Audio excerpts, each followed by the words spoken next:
Europe 1, 5h, 7h, Mathieu Noël. Voici pour les titres de ce 21 mai. L'actualité, c'est aussi l'ouverture du salon infirmier qui se tient à Paris, porte de Versailles, pendant 3 jours. Infirmier, un métier qui visiblement fait rêver les jeunes, puisque sur les 8,6 millions de vœux recensés sur Parcoursup, 1 million concerne les écoles d'infirmiers. Bonjour Bilal Latrèche. Bonjour. Merci d'être avec nous ce matin en direct sur Europe 1. Vous êtes le président de la Fédération nationale des étudiants en soins infirmiers. Vous serez présent sur ce salon avec une actualité particulière cette année, donc le boom des inscriptions en école d'infirmiers. Comment expliquer cet engouement ? C'est l'effet Grey's Anatomy, les séries américaines ont convaincu les jeunes du côté glamour de l'hôpital et du métier d'infirmier ? Alors, ce boom sur Parcoursup, il s'explique de diverses manières. Déjà, la suppression du concours de l'année dernière a été beaucoup médiatisée. Donc, ça a permis justement déjà de communiquer sur la formation.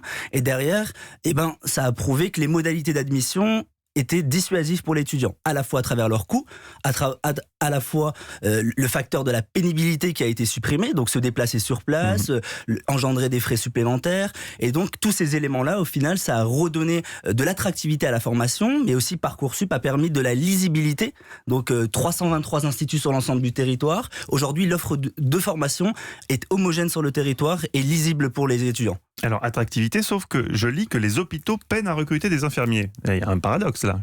Tout à fait. Et le paradoxe, il s'explique aussi de diverses manières. De dire qu'aujourd'hui, former des infirmiers, c'est une chose, mais après, il faut aussi les fidéliser. Déjà, la durée... Il paraît que la durée... Oui, la durée des carrières a baissé. Ah oui. Elle était à 10 ans, elle est passée à 7 ans. Est-ce qu'elle va baisser ? C'est extrêmement peu. 7 ans de carrière, c'est un métier qui épuise les gens. Qu'est-ce qui se passe ? Effectivement, aujourd'hui, dans les services, on ressent de plus en plus de tensions, de manque de moyens. Les équipes, elles le disent par elles-mêmes, sont fatiguées. Elles ont besoin d'avoir un soutien, que ce soit dans la reconnaissance de leurs compétences, un soutien financier, un soutien humain. Soutien financier, vous parlez d'une revalorisation des salaires ?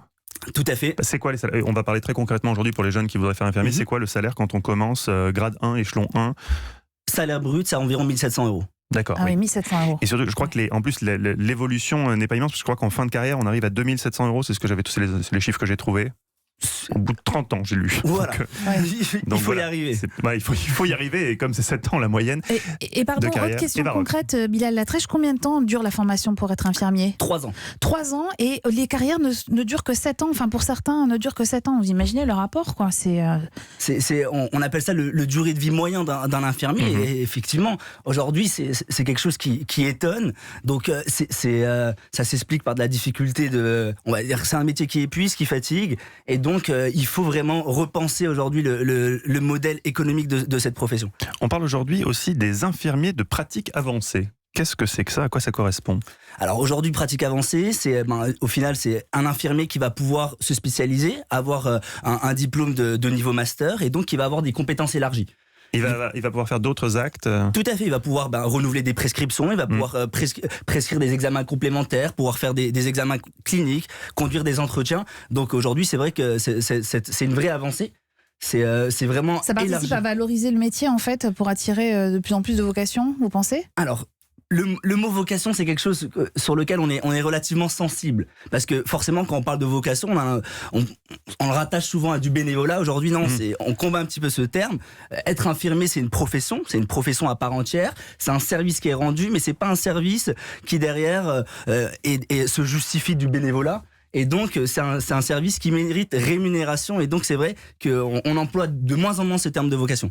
On parlait tout à l'heure avec le Dr Ichou de souffrance au travail. 4 syndicats d'infirmiers ont récemment lancé un observatoire en ligne, une plateforme pour recueillir la parole des professionnels.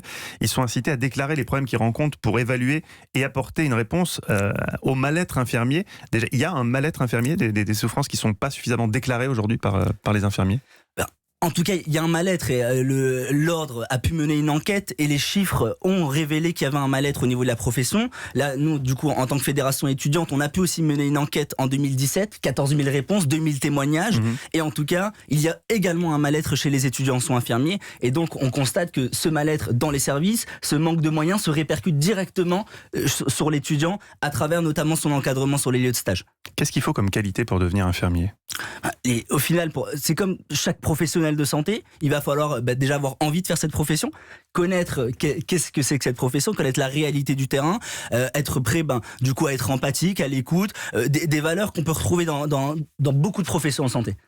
Un dernier mot sur l'affaire Vincent Lambert, qui est à la une de tous les journaux ce matin. Quand on est infirmier, on se retrouve, j'imagine, relativement souvent face à des cas comme celui-là, en tout cas des cas proches de celui-là. Il faut y être préparé psychologiquement. Être infirmier, c'est pas seulement le soin en lui-même, c'est aussi toute l'éthique qu'il y a autour. Bien sûr. Et ça, c'est compliqué. Quel est votre point de vue sur cette situation, par exemple ? Vous l'avez très bien dit, il faut être préparé. C'est aussi pour ça qu'on a des unités d'enseignement, on a des cours sur l'éthique. Vous êtes préparé à ça, oui. Il y a des cours d'éthique. On est préparé à ça aujourd'hui. Et ce genre on n'y est jamais assez préparé. Bien sûr. C'est aussi pour ça qu'il y a de la formation tout au long de la vie. Et c'est des situations vraiment où il faut être accompagné derrière. Merci beaucoup, Bilal Latrèche. Je rappelle que vous êtes le président de la Fédération nationale des étudiants en soins infirmiers, d'avoir été avec nous ce matin en direct sur Europe 1. Europe 1.